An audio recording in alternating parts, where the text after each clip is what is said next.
Wabarakatuh. Alhamdulillah. Kita tadi sidang pra peradilan untuk kesaksian ya. Ya. Untuk masalah kasus Bukti dari pemohon. Bukti dari pemohon, berarti bukti dari keluarga Fahim ya. Iya, baik. Sengaja gue nggak pakai ustadz atau kiai karena supaya kelihatannya lebih netral gitu. Ya, banyak yang bilang bahwasanya Babe Aldo berpihak, nggak ada keberpihakan kecuali kepada kebenaran. Ya, sekali lagi gue pertegas, gue hadir di sini tidak ada keberpihakan kecuali kepada kebenaran. Dan alhamdulillah tadi gue mendampingi para saksi yang dikatakan korban di media-media.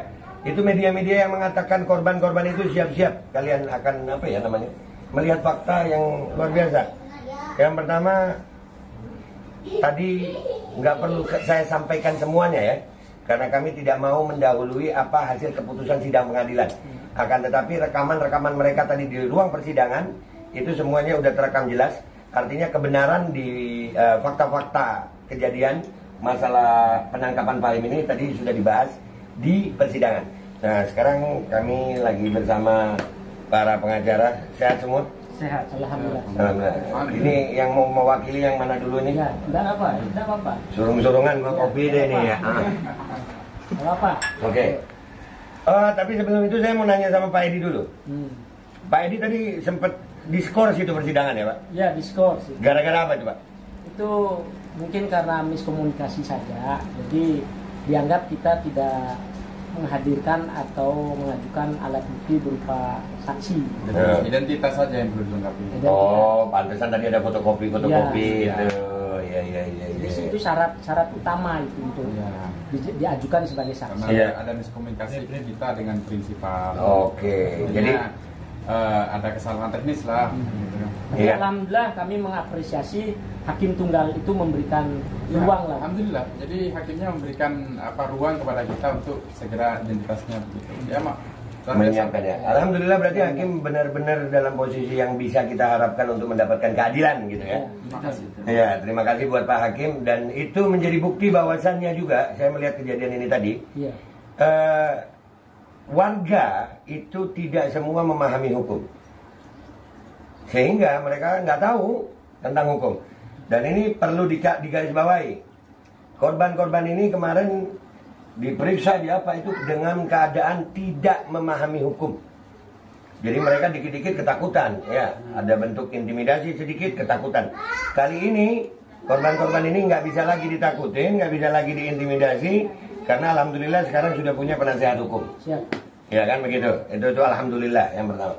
Terus gimana jalannya persidangan secara umum aja? Secara umum normatif lancar.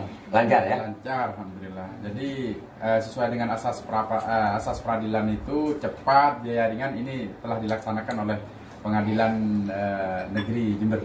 Baik. Pak Edi sendiri melihat jalannya persidangan tadi Pak, bagaimana? Ya, saya rasa itu sangat cukup fair lah gitu. Dia memberikan ruang dan waktu untuk kita nyampaikan, mengajukan alat bukti berupa surat dan saksi. Nah, dan di situ pun secara demokrasi dalam artian dia tanpa tekanan, terbuka, tidak ada ketakutan rasa apapun. Apa yang dialami, didengar, dilihat, dirasakan oleh saksi itu semua dituangkan di situ. Bahkan itu sangat mengagetkan. Hal-hal itu saya sangat prihatin adanya dalam penegakan, adanya cedera ini dalam penegakan hukum ini oleh aparat-aparat oknum-oknum penegak hukum. Itu tertuang di dalam atau di depan persidangan, dan itu yang menerangkan adalah para saksi-saksi itu sendiri. Itu jadi bukan kita. Jadi disitulah alhamdulillah sudah terekam, dan itu menjadi fakta yuridis, fakta hukum untuk mengambil kesimpulan dari hakim tunggal. Oke. Agenda berikutnya apa nih? Agenda berikutnya bukti dari termohon. Bukti dari termohon. Iya. Ini saya tuh suka ngasih bocoran dikit-dikit sama pemirsa itu. Tipis-tipis saja biar enak gitu Pak. Jadi ngelatih jantung gitu. Ya kan kadang-kadang kan orang itu jantung itu supaya terlatih gitu. Soalnya awal kejadian ini Pak, framing di media tuh, wow, benar sekali. Sampai yang nggak ikut, pokoknya semua ikut ngomong dah. Sampai stasiun-stasiun TV gede dah ikut ngomong. Ya kan?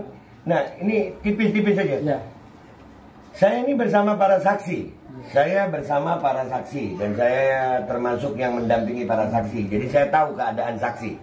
Apakah di persidangan para saksi tadi menyampaikan bahwasannya sebetulnya ya yang mereka alami ini sebuah kerugian? Karena kan mestinya mereka kalau korban itu akan menuntut si pelaku.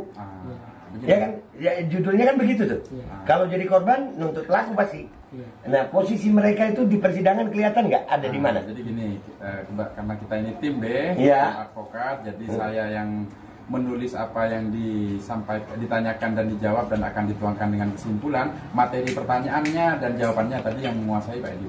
Oke, jadi kira-kira tadi saksi korban ini merasa gini Pak, kan ada nih, ada pelapor, ada terlapor nih, ya kan? Nah, saksi korban tadi ini ada di pihak mana kira-kira? Makanya itu, jadi sebelum saya jawab itu ya, jadi saya ini sebagai penasihat hukumnya Gus Fahim aja sudah saya salah. Dianggap salah. Dianggap membela orang yang salah. Ya. Padahal saya jauh-jauh hari sudah saya katakan, saya ini sebagai pengacara walaupun di atas kertas itu saya dibayar, dikontrak oleh Gus Fahim, tetapi insya Allah saya tidak akan maju tak gentar membela yang bayar. Itu sudah, saya akan selalu objektif.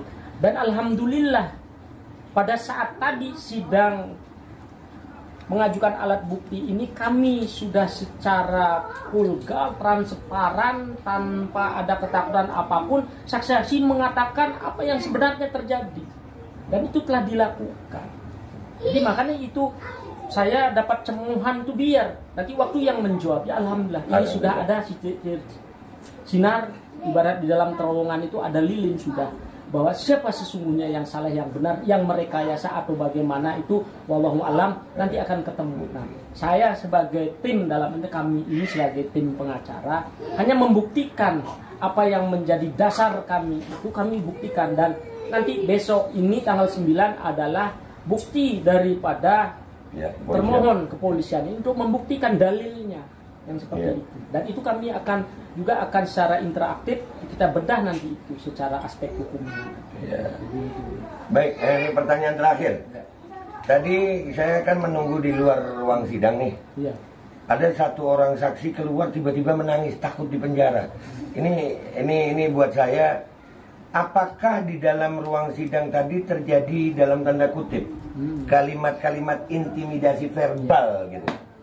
Jadi itu makanya ini ya memang secara kacamata awam seperti itu. Cuman ya itu tadi itu ya bisa juga ada message di situ, pesan kan itu dari yang tujuan yang ngomong, tetapi dalam artian itu dikemas itu secara normatif. Memang semua itu tadi. Ya saya alhamdulillah saksi mengatakan dengan tegar, dengan berani, siap saya tidak bohong apa yang saya katakan. Selesai. Itu hanya normatif. Itu apa artinya itu? Dia mengatakan apabila itu berbohong ketemu pada saatnya, nah itu baru bisa diaplikasi. Kalau tidak, apanya itu? Mau 1000 kali ngomong begitu tidak ada gunanya. Jadi makanya itulah saya katakan, saya garis bawahi, apapun yang dilakukan itu semua ada risikonya. Plus minus itu pasti ada. Sama dengan ini, Gus Fahim dikatakan seperti ini, saksi juga yang dihadirkan itu seolah-olah dia ada korban, ini tidak ada. Itu ada nanti aspek hukumnya, baik secara pidana maupun perdata, itu pasti. Proses itu akan berjalan. Kepada siapa? Itu tergantung para pihak yang memang yang punya kepentingan. Kami sebagai kuasa hukum, sebagai gerbongnya saja. Asalkan ada kontrak sesuai operasional, kita siap. Siap. Jadi ini sebagai penutup, alhamdulillah. Mudah-mudahan kebenaran tetap akan tampak ya. Amin, amin. Ya, karena tujuan kita adalah memperjuangkan kebenaran, bukan Fahim. Bukan seorang Fahim yang kita perjuangkan, tapi kebenaran. Siap. Kalau Fahim memang terbukti bersalah, ya Fahim harus dihukum. Tapi kalau Fahim tidak salah, jangan dipaksa salah dong. Siap. Ya. Dan tadi fakta-fakta persidangan nggak semuanya kita tampilkan, dan saya juga punya soalnya saya berperang dengan media ini. Siap. Ya, di media. Buat kalian yang mengatakan macam-macam tentang kejadian ini, gue punya rekamannya semuanya. Tapi belum gue tampilin karena memang nunggu waktunya. Dan perlu kalian tahu, rakyat Indonesia tidak boleh diintimidasi dalam hukum. Tidak boleh. Benar. Semua rakyat Indonesia, siapapun dia, apapun agamanya, apapun sukunya, apapun profesinya, kekuatannya, kedudukannya sama di mata hukum. Ya, sekarang tidak boleh lagi ada intimidasi. Kami sebagai rakyat akan selalu membela rakyat. Dan kami berharap kepada seluruh aparat terkait, baik dari kepolisian, baik dari kehakiman, atau siapapun, ayolah, hukum, hormati hukum. Jangan kita gara-gara berbeda pandangan politik, berbeda suku, berbeda agama, berbeda mazhab, lalu kita bisa saling menyerang dengan fitnah. Enggak, fitnah akan kembali kepada yang memfitnah. Gue Bapak Aldo, tunggu aja, habis gini gue punya HP lagi buat kasus ini.